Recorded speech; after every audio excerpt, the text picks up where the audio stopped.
The people in our life are not problems to solve, but they're people to know and enjoy. So what would it look like to step in to full presence in the midst of that? You know, to ride out the intense moments and then be there to hold them after. Hey, I can't climb in there with you. It's yours. But I can be here right on the edge of it. I'm not going anywhere. I can hold this space with you. And you tell me what would be supportive. I'm not running away, but it's not mine to solve, right?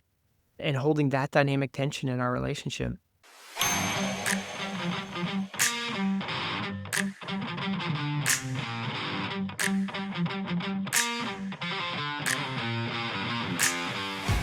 What if the path to joy isn't a mountaintop moment, but a daily, deliberate climb? In this episode of Seek, Go, Create, the Leadership Journey, we sit down with Will Acuff, co-founder of the Nashville nonprofit Corner to Corner and author of No Elevator to Everest. Will's story is one of resilience, faith, and the pursuit of joy amidst life's challenges. From supporting underestimated entrepreneurs to navigating personal trials, he offers insights into building a life rooted in purpose and community. Join us as we explore how intentional leadership and unwavering faith can transform not only our own lives, but also the lives of those around us. Will, welcome to Seek, Go, Create. Thank you so much for having me, Tim. It is a joy to be with you today. It is a joy to be with you too. You know what I'm excited about is that we kind of got started with one of the techniques in your book, which is we just kind of took a few really deep breaths. And man, it helped me. Oh, absolutely, man. It always tells my body that I am here right now and I'm present to this moment. You know, lets me fully show up. As one friend of mine says, be here now, be somewhere else later. You know? Yeah. I realized maybe I go, and I'm not fully breathing. And I had a lot going on this morning with a company I'm doing some work for now. And I'm sure you had a lot going on. It's just kind of good to slow down and say, okay, it's Tim and Will for 60 minutes. Let's have some fun here. Yeah, so anyway, absolutely. so let's go with it. I got a bunch of stuff here. We're going to have fun. But first off, let's kind of do the jumping into the deep end of the pool question that I like to do. And that is, and we give you a choice. You could start off with the what do you do question, or who are you? Pick it and just start answering. Yeah, I'm definitely going to answer the who I am in the world as I, think of myself. I would say I am an image bearer of the Most High God, who is abiding in the living spirit of God. And out of that, I am aligned with my family, my wonderful wife, Tiffany, of 20 plus years, my kids, 13-year-old son and 9-year-old daughter. I live my life as much as I am possible, grounded in the love of my Father, so that I can live out of that towards my family, then out of that towards the work I'm called to in the world, right? Like in alignment. And all of that, when taken together, right? Alignment with God, alignment with self, others, and with my work, is what I describe as being played in tune, right? Like it feels like, oh, this is who I am meant to be. Let's go. And so that's who I am in the world. I'm a person who strives to more and more live out of that place and that peace every moment of every day. That's good. So how do you know if that's working well for you? Oh, dude, you can tell in seconds. Yeah, no joke. Can you tell if it's working, or can you tell more if it's not working? Which one do you do better at? So I would say at this point in my life, I do both really well. But that took a lot of work and a lot of getting my butt kicked, right? Like I don't want this to sound overly easy or overly simplified, right? And what I mean by this is something like, I believe all of us are uniquely called to be where we are and do the thing that we were made to do. And to the extent that we get out of alignment with that, right? We feel it as like a drain and as stress and as pressure, right? You almost feel like that clenched fist energy. You know what I'm talking about? And we start saying things to ourselves like, I must, I have to, right? That's kind of how life feels when we're out of that alignment. And when we're in that place of abiding trust that I'm kind of pointing to, what it feels like is, ooh, I get to, right? And it feels like flow instead of grind. And the only way I know to get better at being intentional about detecting that is through walking out a daily practice of stillness and then doing check-ins throughout the day. Back in the day, if you had said, "Hey, Will, would you spend 10 minutes of prayer and meditation?" I would have been like, "Get out of here. I got too much to do." You know? Fast forward nowadays, like I will sit for an hour and feel like it was too little, you know? But then during the day, I will feel it go, "Oh, huh.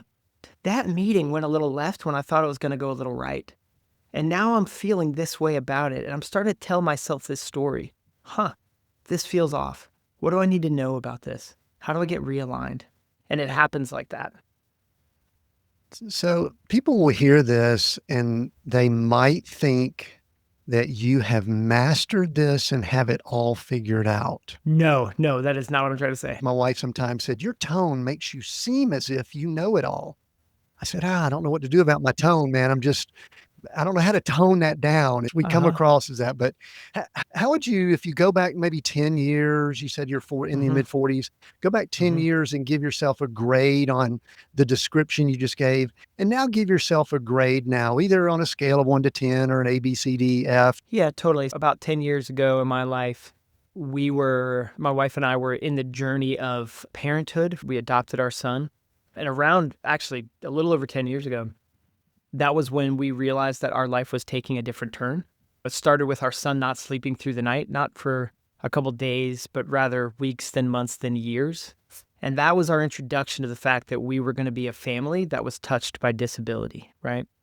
So if I go back in my head to that point, what I see is a young man who only had one way of doing life, and that was find a problem and solve it. That was my entire framework, right? And so there were some really good things about that. It may be effective in a lot of different areas, but when it comes to how you navigate life with a child with disabilities, that is a losing recipe and a recipe for burnout. I did not know at all at that point in my life how to do what I would describe as more internal work, like self-awareness. Like, what am I feeling? What am I believing as true? And then how is that affecting my behaviors? Right? I had no framework for that. My only answer was, when in doubt, do more. In fact, at that point in my life, that was my password for my laptop. Do more, right? 2025 or 2015 or whatever year, right? And I updated that password every year with just a new year, right? Fast forward now, what's different is my context is the same, right? I still have dynamically challenging situations. But every single day, I start the day by getting still, getting curious, and approaching my inner life with a sense of compassion and curiosity. And then I might still do all that activity that day. I might still problem solve, but I'm doing it from a different place, right? And I don't mean to say that I live perfectly in that space all day. I mean, this weekend had a challenging, situation at home. And I allowed myself to go, "Oh, yeah, I feel awful right now. Oh, what am I feeling? I'm feeling a lot of sorrow. Hmm. Yeah. Do I want to repair what's bringing about that sorrow? Or is there something I need to let go of and I need to mourn the loss of it?" Right? And the difference now is I never even would have had that language. Does that make sense? You get to a certain place and you never feel sadness anymore, right? That is nonsense. You were made with a body that produces emotions. Like, welcome to humanity. Yeah. I kept seeing the word joy pop up, and I want to talk about that in just a moment. But I want to tell you the scripture that came to mind as I was doing my research on you. Yeah. I told you this a little bit right before we hit record. Last week, I was traveling. We were moving our RV from Arizona. We're in Colorado now, visiting grandkids, and then we're on our way up to the Black Hills of South Dakota to spend a good bit of the summer. But I was Awesome. listening to a few podcasts, and I don't know how I did this, but I listened to one podcast that you were a guest on, and I think it was right around when COVID started. Like it was 4 or 5 years ago, Yeah. maybe around your first book or something with Corner to Corner, which we're going to talk about in Yeah. just a moment. Yeah. But then I listened to another one right after that about your new book. I've got it here. We're going to be talking about it more. No Elevator to Everest. And I saw a big difference in just your tone, to use my wife's Mhm. words, And then I want to give this scripture, and then I want us to start getting into some details here on some things. Yeah. The scripture that came to mind is the scripture that Jesus, or the teaching that Jesus has at the tail end of the Sermon on the Mount. And I've always been fascinated by this, and I listen to the Sermon on the Mount quite a bit. Sometimes in my meditation, I will listen Mhm. to the audible Sermon on the Mount. It's 15 minutes, by the way. It's a Mhm. great meditation. He's talking about the subtitle is Build on the Rock. He says, therefore, whoever hears these sayings of mine and does them, I will liken him to a wise man who built his house on the rock. Mhm. And the rains descended, the floods came, and the winds blew and beat on that house, and it did not fall, for it was founded on the rock. But everyone who hears these sayings and does not do them will be like a foolish man who built this house on the sand. And the rains descended, the floods came, and the winds blew and beat on the house, and it fell, and great was its fall.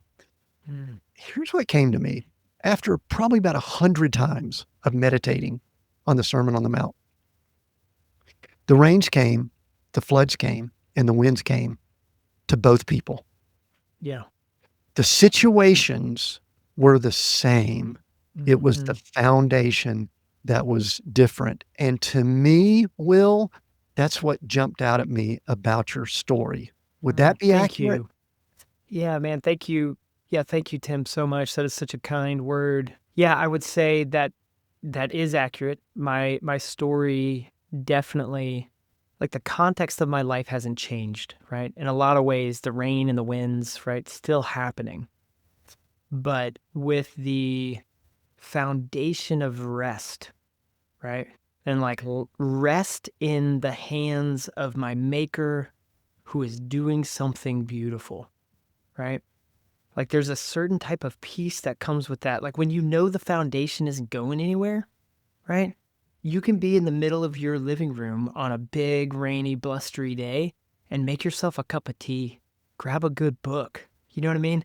But if your foundation is such that you always have to be shoring it up, you know what I mean? Like it is an invitation into a life of frantic activity that is designed, I think all of us, this goes back to my theory of like how humans form. I think all of us when we're kids, we ask the question, am I safe? And at some point in our development, we say no, right? I need to figure out how to get safe. And what we chase after that, I think can go a million different ways. But what the Lord is calling us into is to go, hey, you are always safe. And you're safe right now. And then meanwhile, our lizard brain might freak out and go, no, I'm not safe, right? The rain's coming. And he's saying, no, no, no, no, no, I got you. I got you. So yeah, I think I'll take that. That's an encouraging word, Tim. So you use the word abide at least twice in this 10, 13 minutes that we've been talking, and you just used the word rest. Sometimes you're a pastor's kid, grew up in church, blah, blah, blah, blah, blah. We'll talk about that in just a moment, by the way. One of the reasons is the way the church dealt with money that I noticed in Mm, your book. We'll talk about that if we get to it. But yeah. some people might be listening in and go, that word abide, I don't Hmm. understand that. Sounds a bit churchy. And the word Yeah. rest sounds like just taking a lot of naps. I don't know that I understand that. Give a little bit more on how, maybe explain it to a second or third grader. What does the word Yeah. abide and That's rest great. mean to you now? Yeah, for sure. So the first, I'd make a clarification that when I say the word abide, I don't mean a ceasing of activity. I think sometimes we have this false dichotomy that you're either abiding, which looks like you doing nothing. We might even say like you being lazy, or that old image, that story of like the person in the flood and they're standing on the roof waiting, praying, God, send me some rescue. And the boat comes. They say, no, no, I'm waiting on God. Do you know that story, right? And so when I say abide, I'm not saying a ceasing of activity. What I am saying is where your activity is coming from, right? And to me, the word abide is where is the ground of yourself resting in? And to explain it to a second grader, I'd say, hey, are you doing this homework? Because in order to get a good grade, you've got to do this. And a good grade tells you who your identity is. It tells you something core about you. You're the kid who performs well. And there's, in Tennessee, we have a really intense third grade test to mark if you're going into fourth grade, right? These kids get freaked out, man, right? Like it is massive stress on some of our third grade population. And you could ask them this question. They go, yeah, man, if I don't do good on my third grade test, I'm not the kid I thought I was. Do you know what I mean? That's not abiding, right? So when I say abide, I don't just necessarily mean it as a churchy word. I mean it as a who are you? Where is your identity coming from? What platform do you stand upon to do your work in the world? You know? And I even mean that with relationships, right? Like if you're in a relationship and you're like, I need that person to behave like this so I can be happy. Ooh, recipe for disaster. That is the opposite of abiding, right? If instead you're coming from a place of, oh, you know what? I'm good. I'm loved. I'm cared for. And out of that piece, I can meet this person. Oh man, something special is going to happen there. Yeah, and Will, one of the things you brought up earlier is a lot of things I think began changing for you when you and Tiffany adopted. Yeah. And I think a lot of parents, they go from, when you're single and then you get married, you're still sort of single. You're just with another adult more Yeah. of your What? time. Yeah. Dual income, no kids. Yeah, and to me, that still doesn't count. You can still be, I'll call it selfish, or you can Hmm. still control most of your world, even though we know we can't control our Oh, spouses. yeah. However, when a child arrives, and we're Uh-huh. going to discuss your story here in just a moment, we're going to kind of get rolling with that. But when a child arrives, you realize, in my words, how out of control we probably are. And I know yours even had an Absolutely. extra dimension to it. And I do think that part of our journey is realizing how little control we really do have. When at Hmm. a younger age, I think I thought I can control and bend everyone around me to my Mm, will. yeah. And we just realized we're not in much control. And I think abiding is, for me, has been a lot of just letting go of Hmm. control. Another Yeah. theory I have, and this is going to get us started on your journey that you've been on, is I actually believe that's a process that has at least one, maybe more significant events along the way that get us to Oh, that point. So, absolutely. having said that, I want to talk a little bit about Will growing up, pastor's kid. Man, I love talking to pastors' kids and like finding out all the issues they dealt with. That's so awesome. Uh-huh. We get into corner to corner and then your family to get into talking about the book and all that, what was revealed to you through the book. So tell me what you want to about the early years. Yeah. So for context for me, I was born in Durham, North Carolina. Like we were a Southern family. Mom and dad, both from Charlotte, North Carolina. Both went to University of North Carolina, back in the day. So very Southern, right? Coming out of college, my dad was a campus minister for InterVarsity Christian Fellowship, right? And so he was, doing campus ministry at Duke and NC State. And we were like this young ministry family in Durham. And he felt a call to be like a pastor, right? Because campus ministers, they're kind of like sidekicks, He wants to go to seminary, do the full deal, right? But so he ends up taking our whole family up to New England for him to go to seminary. And the plan was go up to the north and then come back to the south where we're from, right? And instead he got caught up in the church planting movement up in the Northeast. And think of church planters as the people who are most entrepreneurial in the church world, right? They are going to start a new church where there might be a community that doesn't have one, right? Kind of vibe. And so he started church in the office of a gas station in 1985, the kind of place where like you bring your own folding chair and or tambourine, right? Was kind of the vibe. And by the mid 90s had grown it to on some Sundays there were 1,000, 2,000 people there. It was a wild ride. And I think the joy of seeing that for me and probably my two brothers. Well, I have a younger sister, but she was born when I was 11. So she grew up with kind of a different version of our family in a lot of ways, but was that you could build something in the world. Like you could take a crazy swing with a ton of risk or what people perceive as risk and do something awesome. That was the upside. I think the downside was, the family rhythms. And my dad and I have had a lot of good conversation and healing around this. This is no surprise. But back in that day, it was very much the mission is the mission and the family is kind of secondary, right?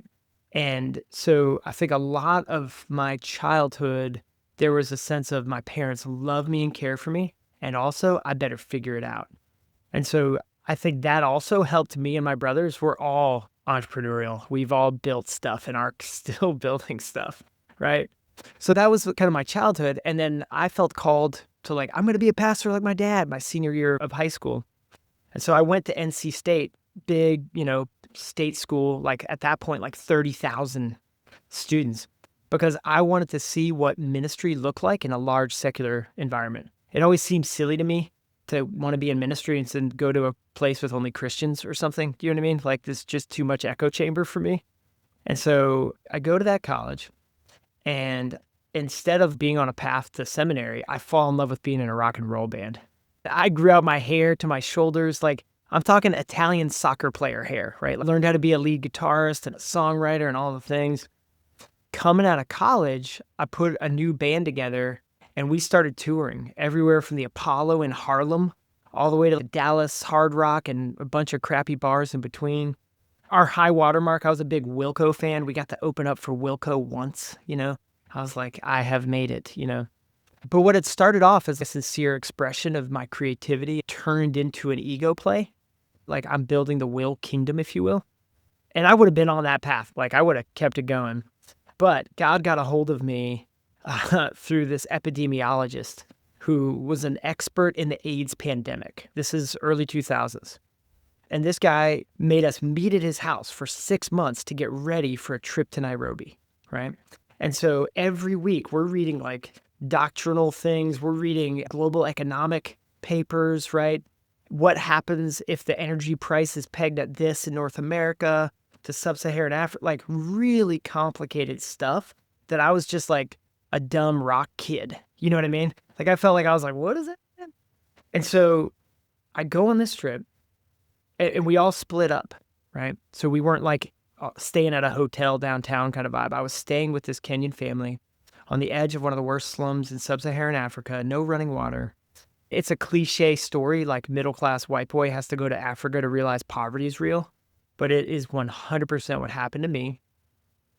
And I came back from that with my worldview blown up, and I didn't even know I had a worldview until then. You know what I mean? And I felt nauseous, honestly. Like, how can this exist in the world? And this isn't what we're all talking about. How old were you then? What was your age? I was 22.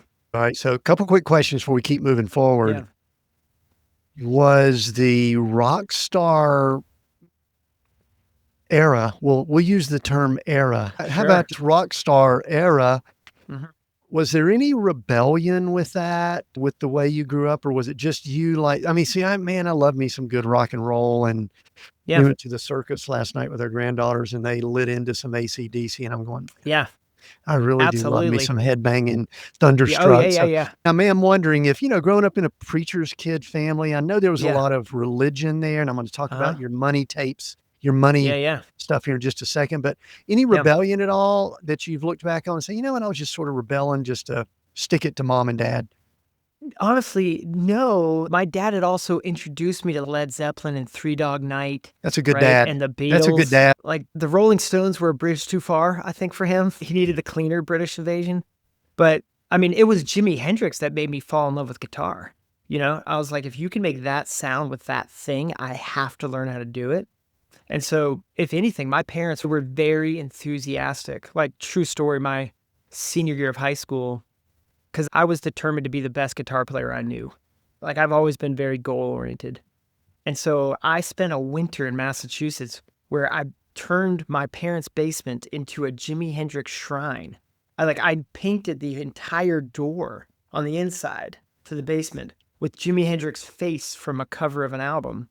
And then I locked myself in there and I just woodshedded on the guitar, So it wasn't much about rebellion, but what it became about was this really strokes my ego, and playing guitar behind your head in front of 1,000 people losing their minds, right? That is a uniquely good feeling in the world, right? And so my own internal values alignment started to shift. Does that make sense? Yeah, it does. Yeah. And that's a good self-awareness. I realized that when I was doing some things in business and I was speaking in front of groups a lot. And I look at a lot of people that are pastors and ministers, they all of a sudden this starts becoming the deal instead of what's the real deal. Totally. and we could kind of get out of whack there. There's something I want to address about you growing up, though, that you had in your book. I mean, I've got a physical copy here, so it's Yeah. page 160, and I just highlighted this. We are poor for Jesus, and that is the right way to follow him. Yeah. And that was truthfully my challenge with I grew up in the South outside of Atlanta, and I Yeah. was going to make me some money. Mhm. And, Mhm. and it Yeah. didn't seem like the church supported that, which is one of the reasons when after I got saved, I got sucked into prosperity gospel, which has its own Mhm. issues, but I Mhm. liked it better and it Yeah. stroked Yeah. my Totally. need for that. So we won't go down Yeah. that. Tell me about how you thought about money as you went along your path from an early age. Yeah, for sure. I mean, so I think I'll first say most kids don't get like a really clear money lesson from their parents, right? It's mostly they pick it up through what I would refer to as osmosis. You know what I mean? It's just kind of they're picking it up in little bits and drips and drabs that they feel or hear in the home, you know? So, money is something to be scared of, right? Or bills are always bad, right? There's all sorts of ways that I think we could pick that up. And in my own childhood, what happened for me was my parents very much so had a sense of we are on mission for Jesus, which means that we're going to be broke, right? And they didn't ever come right out and straight up say that. Do you know what I mean? But it was and again, I love my mom and dad. We have a wonderful relationship. We've talked all about this stuff. But like there were moments, I mean, my mom would say things like, oh, we would take that kind of trip, referring to another family doing some kind of ski trip or something in the winter. But we've made a decision to follow Jesus, so we can't. Right. And so it equated in my mind that there's only one way to follow Jesus. Right. And I think anytime you make a hard and fast rule about how to interact with money, that's actually when you're in the most danger. Wherever you're landing on that rule, right? If you're like, I should only be uber wealthy and that's the only plan that God has for me, good luck, buddy. You might be rolling the dice on what God intends, right? And conversely, if you're like, I could only be broke for Jesus because that's what righteousness looks like, I would say, oh no, you're starting to touch on self-righteousness. Be careful, right? So fast forward, in my own journey, when we launched a nonprofit, as my wife and I did, it made all the sense in the world for me to repeat the patterns of being downwardly mobile for Jesus. You know what I mean? That felt like a really safe and comfortable place. And I think it was shaped by those uninvestigated childhood things. And it is no longer how I view it. How'd you erase that? Because there are a lot of people outside of church world or religion that have Yeah. issues with money. But it almost seems like it's a double whammy or triple or whatever when we bring scripture, we bring Hmm. Bible, when we bring religion into it. Give us give us your 3 steps to overcome that. No, or what Yeah. And you like can Will find this in says, my the new three book. steps to overcome your money Yeah. Yeah. issues, or just whatever you can share that helped you. You say you're overcome it. I actually had a situation recently where I thought I had, Mm-hmm. but it reared back up again and Mm-hmm. something that Yeah. I Yeah. was Yeah. negotiating. Ooh, maybe I don't have that resolved at 60 something Yeah. years old. Yeah. And let me be clear, what I was trying to say was I no longer affirm what I grew up with, but unwinding it from my heart and my body is a different thing. The only way I know how to do this is to be honest, right? Like I would feel safer if I had X amount of money in the bank. Oh, really? That's where you're getting your sense of safety? Whew, we are not in the God territory anymore. You know what I mean? We're in the mammon territory. Yeah, if you can only serve one. Or conversely, somebody going, oh man, if I don't have that car, then I don't feel important enough to be in my social circle. There's a million ways it shows up, but the only way I know how to really get at it is one, be honest. Be honest with what's coming up for you. Are there things that around money that make you feel like you are the man? That's a great indicator. Do some curiosity work there. Are there things where you feel terrified about money? Great place to do some curiosity work, right? And then actually do the work to write it out. Oh, I'm feeling this because of this. Where did that story start for me?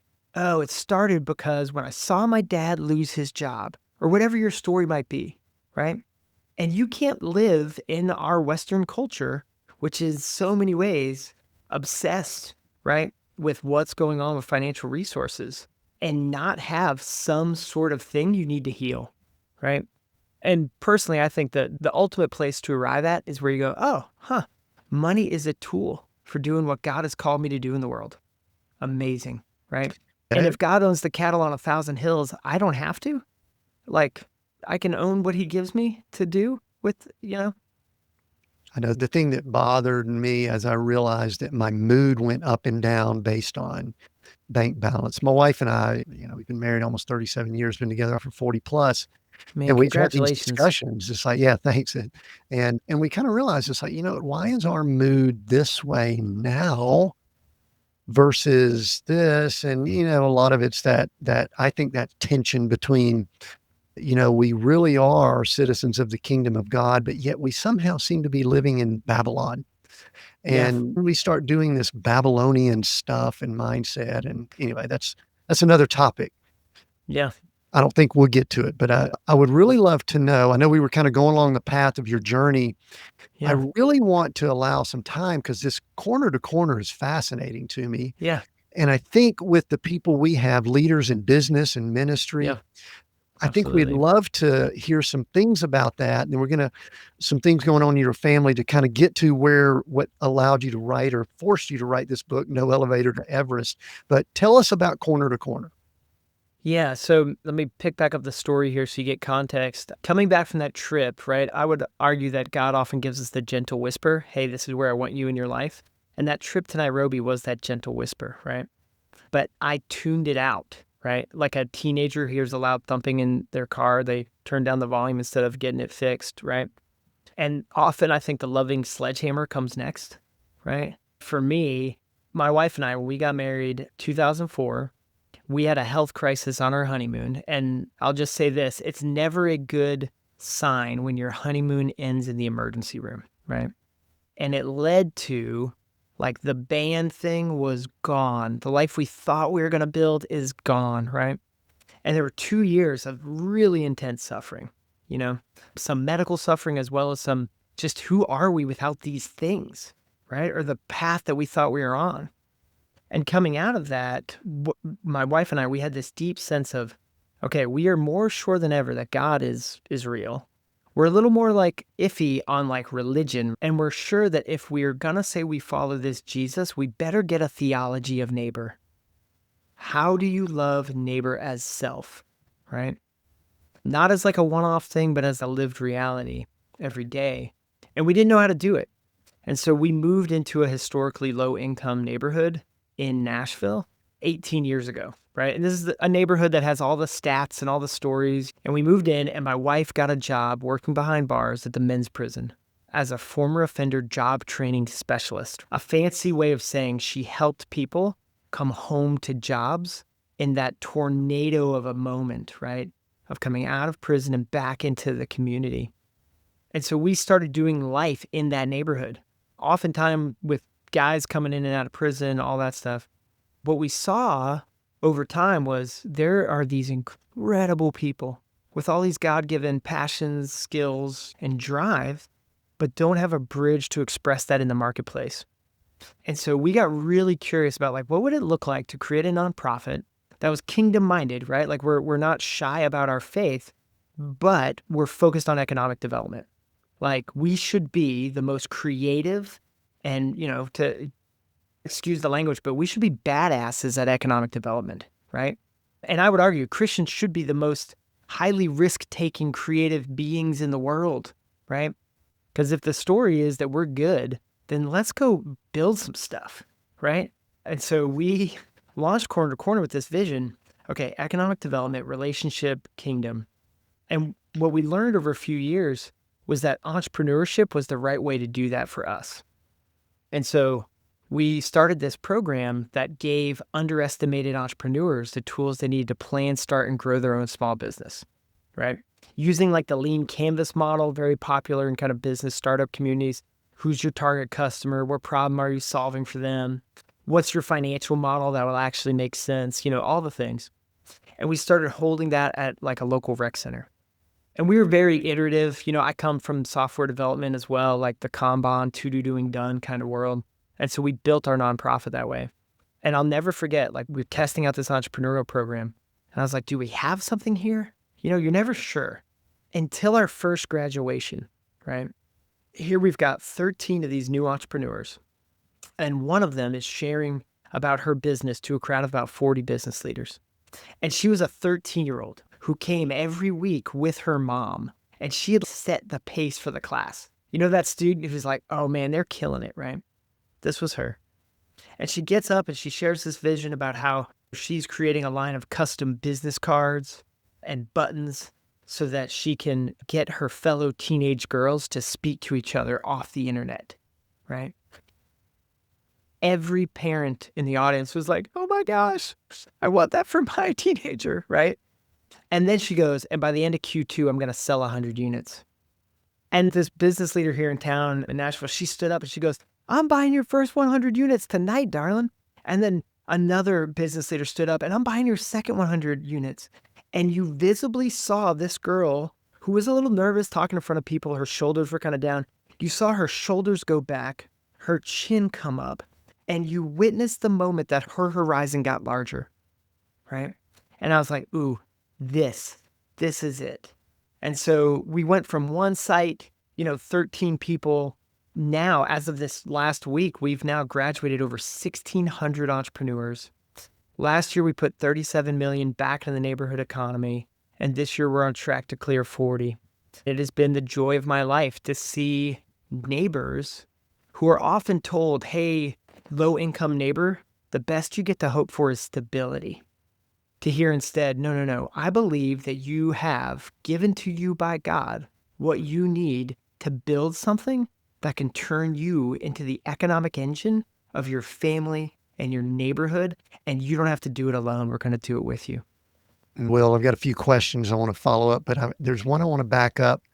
Did Tiffany fall in love with Rockstar Will or with African missionary Will? Because I missed that along the story. We don't have to go into detail there, but which one? Man, that is such a good question. And what's really funny about that question, Tim, is the answer is both. I have a theory, Tim, that all of us have a moment where we peak, right? I have the benefit of knowing the exact moment I peaked. And I played a show at a party on a Saturday night, playing rock and roll guitar, crazy house party kind of vibes. And this line of young ladies walks by.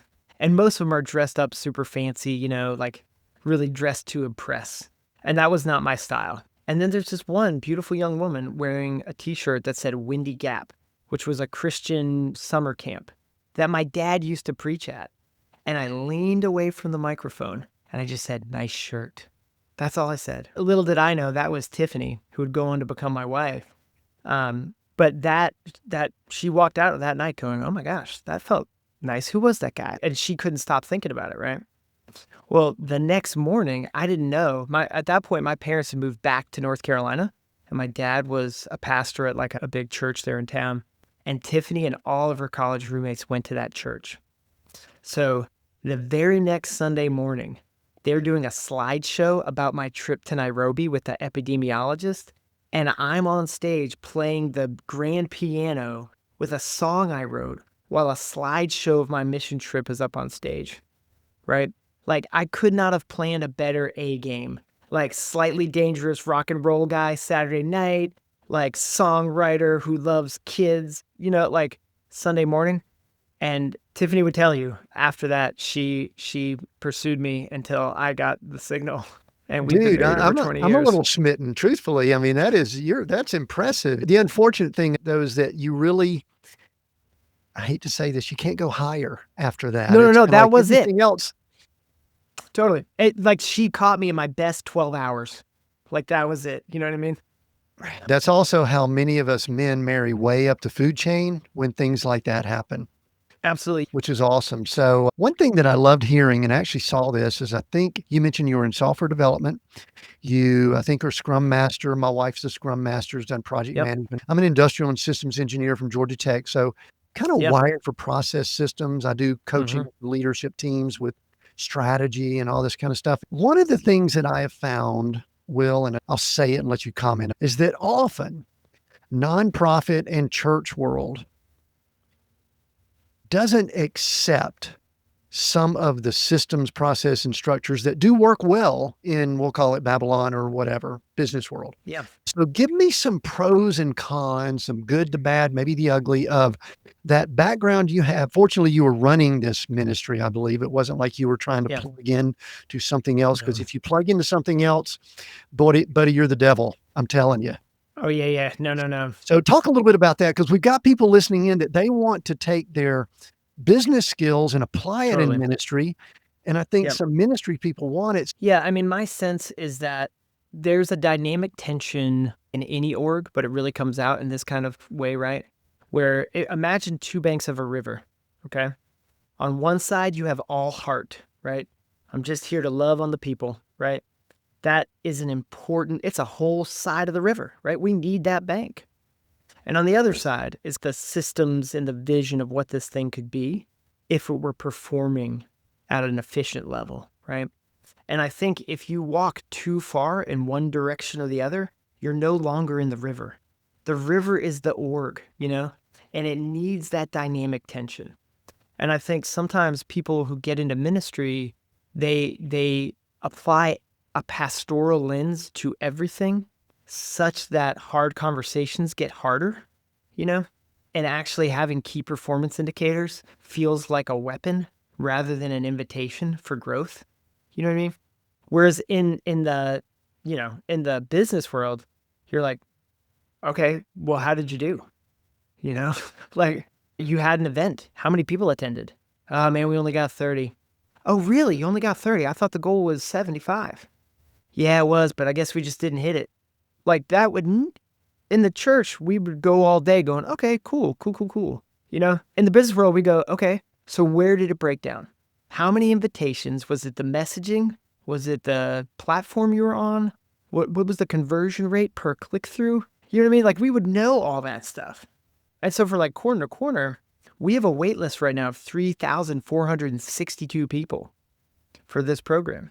Our goal is to launch 10,000 of these entrepreneurs in 10 years.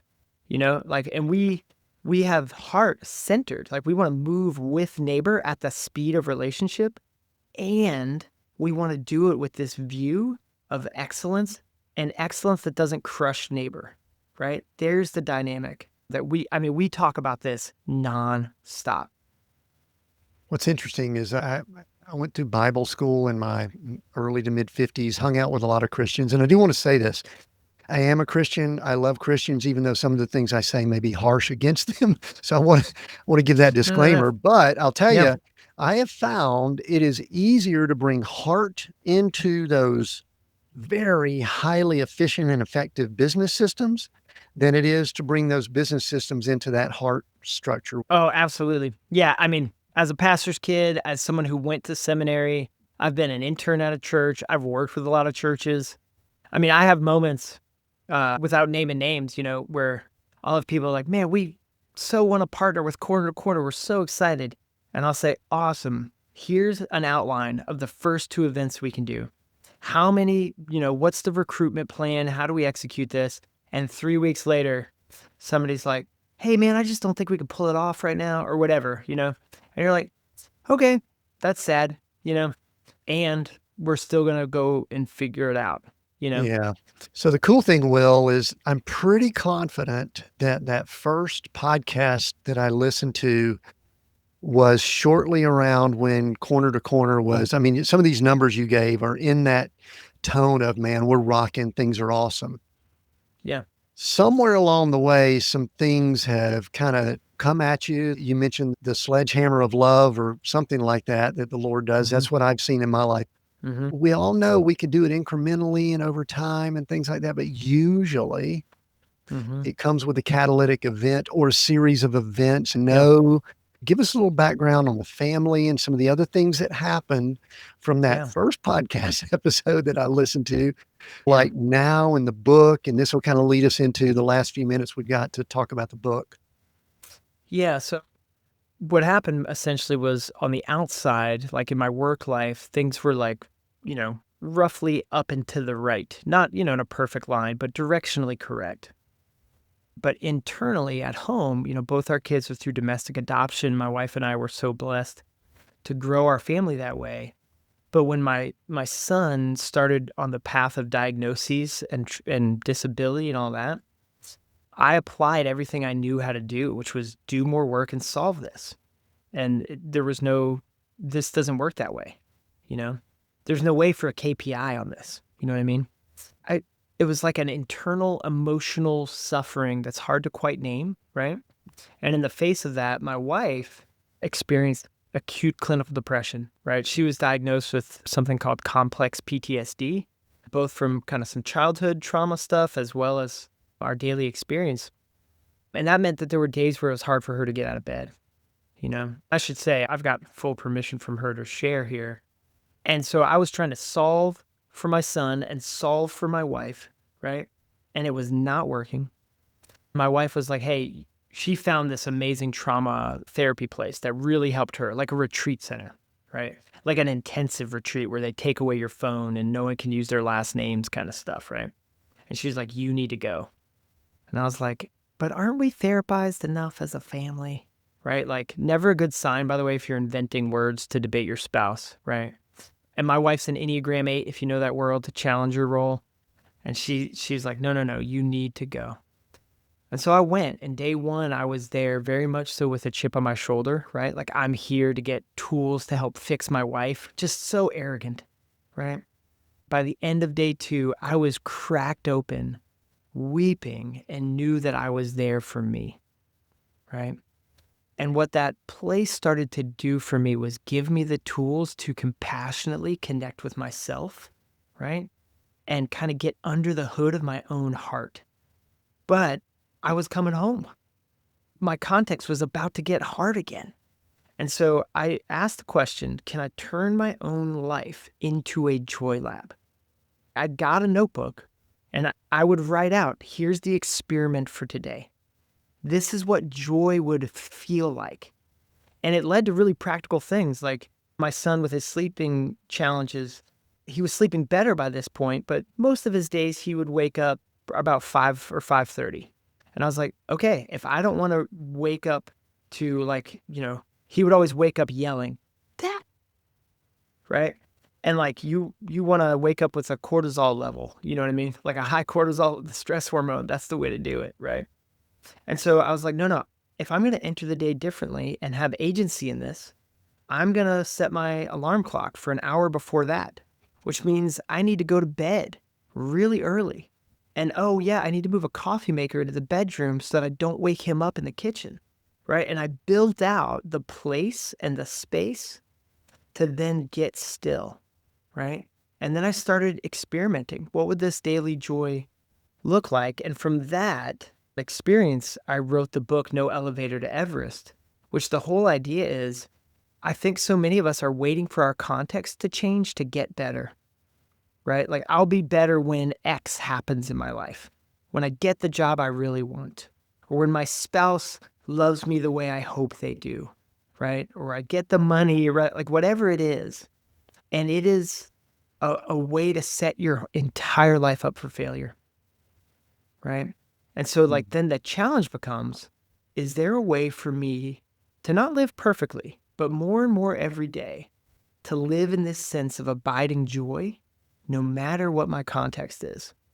And so the book is like the stories and some of the concepts and then practical practices rather, so that you can try these things on and then kind of invent your own to say, oh, wait, actually, I'm going to actually step into joy now. Not that fantastical someday, because someday is no day, y'all. I love that word joy. We're here in Colorado Springs. I'm kind of, for those on the video, I'm looking up the hill because our RV's parked in the alley behind them. So we've got our 5-year-old and 3-year-old granddaughters just almost within reach. And they actually slept down here with us last night. And my 5-year-old this morning was talking about joy. She crawled in bed with us and she goes, yeah, we're supposed to bring joy, aren't we? I said, yeah, we're supposed to bring joy and stuff like that. But I want to emphasize in reading through the book, or I scanned it I didn't read it in depth, but I scanned the whole thing. I lost count of how many televisions and windshields were broken. Yeah. And let me follow up with one thing, because I want to emphasize, a lot of people say, "Oh yeah, we've kind of got it rough too," and all that. And you know what? We're not here to compare. That's not like Mhm. a game we're playing. But the beginning of chapter 6, it says, maybe I should just wrap my car around a tree. You and the kids would be better off. Oddly enough, I had brief fleeting thoughts, and that is not the way I'm wired to think about taking my life. Mhm. Back when we were going through bankruptcy and all post Mhm. 2008, I mean, I was Mhm. thinking, if I just swerve to the right and hit that bridge Yeah. abutment. Mhm. And so, Mhm. talk a little bit about how low it was, and then I want us to get into a few of the techniques and the practices that you came up, because I mean, this we're talking about a rough situation here, right? Yeah. I mean, so to paint the picture from the book, you just read that line. That was a text message that I received from my wife, right? Mm. And so there were days where I would come home, I'd go home at lunch from work or whatever to check on her and not know, like, would she be okay? That kind of intensity. And then with my son, he has multiple diagnoses, autism, a global cognitive disability. Over the last 2 years, he was diagnosed with a rare genetic muscular disease. So, like, just the journey continues, right? And there would be times where he would be so dysregulated, as you mentioned, Tim, that he kicked my windshield so hard while we're driving down the highway that spider cracks across it. And I mean, I can't tell you how many holes we have in the walls, right? So to say that my daily life is really intense is to be pretty mild, you know? And for the longest time, it was just dominating me. It like controlled all of my experience, you know? And I mean the context. I don't mean my son, right? Like my son is amazing and I love him. And he is a kid who feels joy huge and sadness huge. And, everything's very big for him. And it's not his fault, right? Like there's not a blame situation here. And so what I realized is for me, and I think is a challenge to all of us, is the people in our life are not problems to solve, but they're people to know and enjoy. So what would it look like to step in to full presence in the midst of that, you know? To ride out the intense moments and then be there to hold them after, you know? And with my wife specifically, like for the longest time I was trying to fix her depression, which by the way, that's not how depression works. Right? You want a recipe for failure? Every husband in America, like go up to your wife and be like, I'm gonna fix your depression, right? Instead, what we got to was a place of me saying, hey, I can't climb in there with you. It's yours.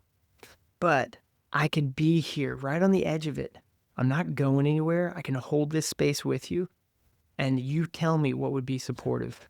I'm not running away, but it's not mine to solve. Right. And holding that dynamic tension in our relationship. Yeah. So one thing that this goes back to an earlier conversation, Will, and this will help us land this plane here in just a few minutes, is that often as Christians, as followers of Christ, as people, church people, whatever we want to call it, we believe that joy is the Lord's responsibility and we just get it. Hmm. You obviously took a different approach. Not different, but I mean, maybe not totally different, but you basically said, no, joy is our responsibility and we have to seize it. That's my words, not yours. If it's wrong, you could correct me. Yeah. And give us a few of those basics. We started with one of them that I love. Give us a Yeah. few of the basics, then we'll talk about where people can find the book. Yeah. So I would say first, like my view is we have everything we need right now. Right. Like from a biblical standpoint, we would say we're image bearers, right? Like the creator of the universe created us. That's a pretty good thing we got going for us, right? And we have the abiding Holy Spirit. Like in the John chapter 14, Jesus says, I'm sending you the Spirit to be with you forever, who will be in you, right? But the reality is, if most of us only learn how to do work out here, we are missing what's happening in here. We're missing that connection with the abiding Spirit, right? So the practical techniques, right, was I needed to carve out enough space, like stillness, where I'm not doing, but rather I'm being. And I'm not being with a lens of self-condemnation, but one with compassion and curiosity, right? I think most of us avoid going inward because we hate going inward because all we do is punish ourselves, right? Like, you piece of, look what you did again, right? Like, all of us have that voice.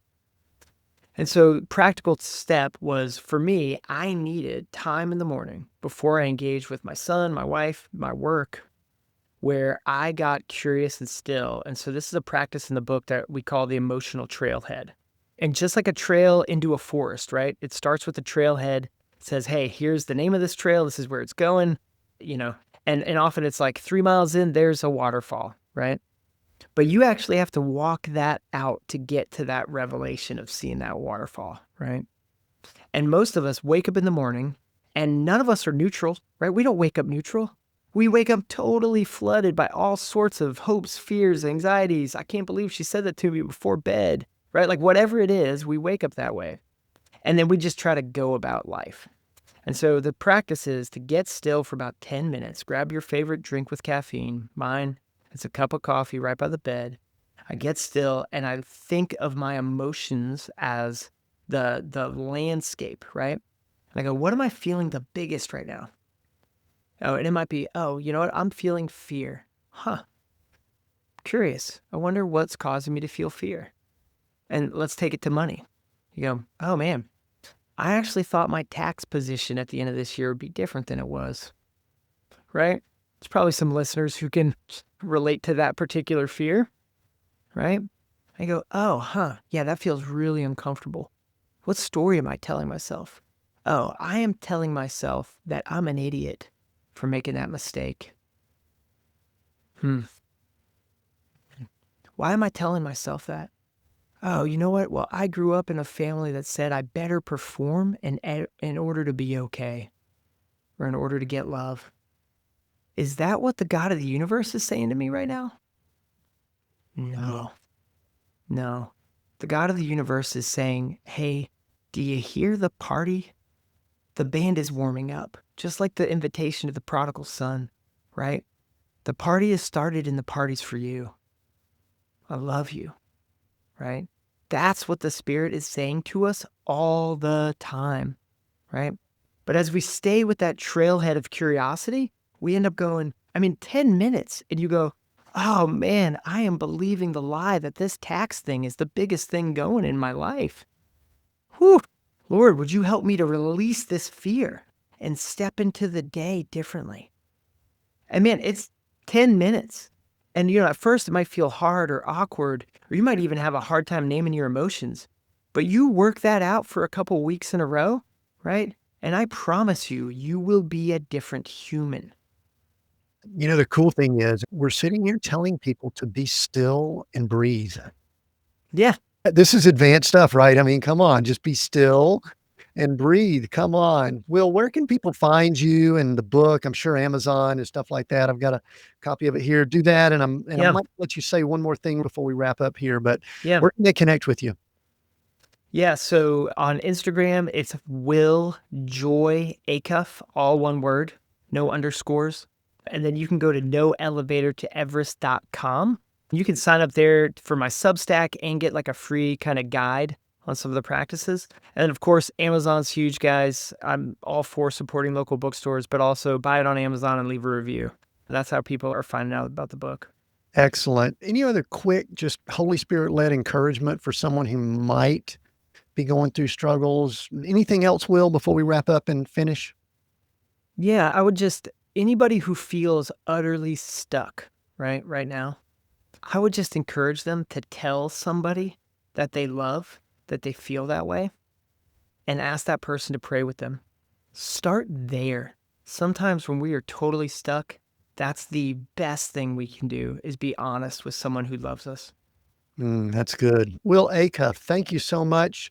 The book is No Elevator to Everest, Shift from Survive to Thrive Through Spirit-Led Self-Awareness. I'll put a copy up here for those watching on YouTube. And I enjoyed this conversation. Thank you. Thank you It's so been much, Tim. beautiful. This is, man, it's tapped into a lot of the themes that we have been looking at here at Seek, Go, Create for some time. And Will's story and all that he's doing just really emphasized the business and ministry merging together, and then just still and quiet. It's been beautiful. Mm. We're here at Seek, Go, Create. We've got new episodes every Monday. I appreciate you joining us here, and we will see everyone next week.